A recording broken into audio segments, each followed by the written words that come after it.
Ah, beaucoup de mettre à golo sec. Où est c'est cela. Vous êtes les zéros. Vous êtes les guerriers barbares. On ne pourra rien sans vous. Car votre visage pétrillant de gaieté, pétrillant de développement et d'épanouissement. Pour soulever un GLB haut, encore haut, toujours haut, douce beauté, rayonnante et pétrillante, car je vous observe avec un sourire rayonnant ensoleillé. Je ne peux jamais exister sans vous. RGLB a trop pensé à vous, nos mères imbattables, que nous devons appeler les Amazones. Et c'est pourquoi RGLB, pour son développement, a pensé premièrement à cette installation aux Amazones. Et le Vidoctor et non, non. Et voilà, le décor est planté. C'est l'installation officielle ce samedi 9 décembre 2023 à Cotonou du bureau central des femmes amazones et Zémiyaman du Bénin qui désormais sont engagés aux côtés du réseau des jeunes leaders du Bénin. Les détails. Le réseau des jeunes leaders du Bénin est un creuset politique que nous avons mis sur pied il y a quelques mois. Et dans notre élan d'évolution, d'expansion, mais surtout de solidarité vis-à-vis des populations béninoises, nous avons décidé de nous associer avec les émigrants du Bénin parce qu'ils représentent une réelle force politique, mais aussi une grande couche sociale de notre pays. Donc il est tout à fait normal que nous travaillions en concert avec les émigrants du Bénin pour que nous puissions avoir de bonnes actions politiques, mais aussi agir dans du social parce que au RGLB, nous avons décidé d'agir autrement, en ce sens où nous faisons des propositions concrètes pour l'amélioration des conditions de vie et de travail des Béninois. Alors je voudrais lancer un appel à l'endroit de nos gouvernants parce que aujourd'hui vous voyez que nous installons les émigrants du Bénin. Il est fréquent de constater les conditions de travail, les conditions de vie des émigrants à Cotonou.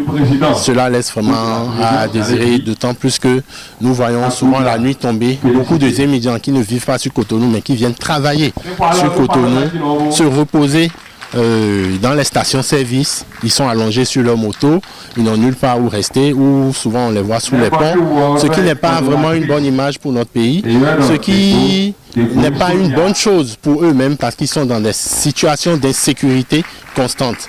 Et donc c'est une fois la semaine terminée qu'ils se rendent encore dans leurs maisons qui sont situées à des kilomètres de Cotonou parce qu'ils viennent de loin pour travailler à Cotonou, la plupart d'entre eux justement. Alors nous, au SGLB, nous avons pensé que nous pouvons demander à nos gouvernants, en l'occurrence au ministère de cadre de vie, de penser à mettre sur pied, identifier des endroits dans la ville, mettre sur pied des aires de repos qu'on pourrait mettre au profit des émigrants, pourquoi pas. Aujourd'hui, nous avons vu ce que le gouvernement fait pour les femmes, pour les marchés. Ces beaux marchés-là que nous avons construits pour ces dames-là, c'est une très belle chose. Pourquoi ne pas créer des hangars, des aires de repos pour les émigrants où ils pourront se reposer, ils pourront éventuellement laver leur moto, avoir des petits lavages, ils pourront manger, avoir un réfectoire, ils pourront faire leurs besoins, ils pourront se laver, ainsi de suite. Et ce sera vraiment une très bonne chose parce que nous savons à quel point l'image du pays tient à cœur à notre chef d'État. L'embellissement de la vie, du cadre de vie à Cotonou est une priorité pour le chef d'État. Et donc, si à partir de la création, de la construction de ces aires de repos-là, nous pouvons améliorer l'image de notre pays. Cette vision, parce que, vous savez, depuis 1990, sans langue de bois, nous avions servi des régimes successifs. Et force est de constater que la question cruciale, c'est-à-dire la question donc celle de l'employabilité donc des jeunes aujourd'hui n'est pas souvent une réalité au fil donc des régimes successifs. Nous nous sommes dit qu'il va falloir que nous nous retrouvions donc dans un creuset en tant que jeunes pour réfléchir vraiment au devenir donc de notre jeunesse, pour prendre donc notre destin en main. Et c'est pourquoi, et au regard aussi donc des pratiques politiciennes, vous savez qu'en politique, souvent, nous nous regroupons pour donc des causes justes, pour des idéologies. Et souvent, quand les 16 hommes politiques nous utilisent, au finish, quand nous les appelons, nous avions peut-être des problèmes de développement, souvent nous ne le voyons pas. Donc c'est fort de cela, nous nous sommes dit qu'il va falloir qu'on se regroupe dans un creuset afin donc de réfléchir donc au devenir donc de la jeunesse et aussi au développement donc de notre cher pays, le Bénin.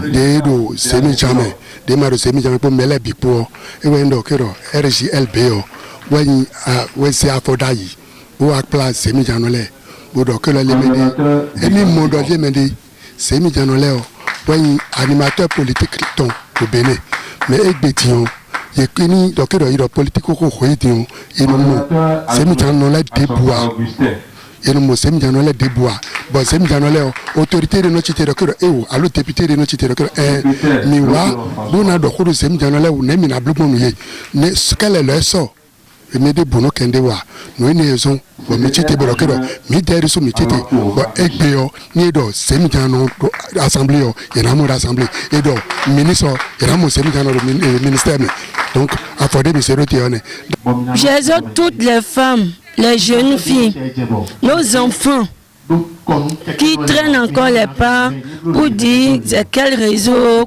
quoi. Nous, on n'est pas politique, mais on est au centre pour travailler, pour être en liberté totale. Parce qu'avant, on avait peur de dire certaines choses devant la population. Mais avec RJLB, on peut tout dire. Et eux-mêmes nous aident à décortiquer certains problèmes. Ils viennent à l'aide à beaucoup de personnes qui sont dans les problèmes. Surtout moi de mon côté des femmes, ils sont venus à l'aide pour beaucoup de femmes. Et aujourd'hui, grâce à leurs gestes, beaucoup de femmes m'ont suivi. Et je sais que le reste viendra encore.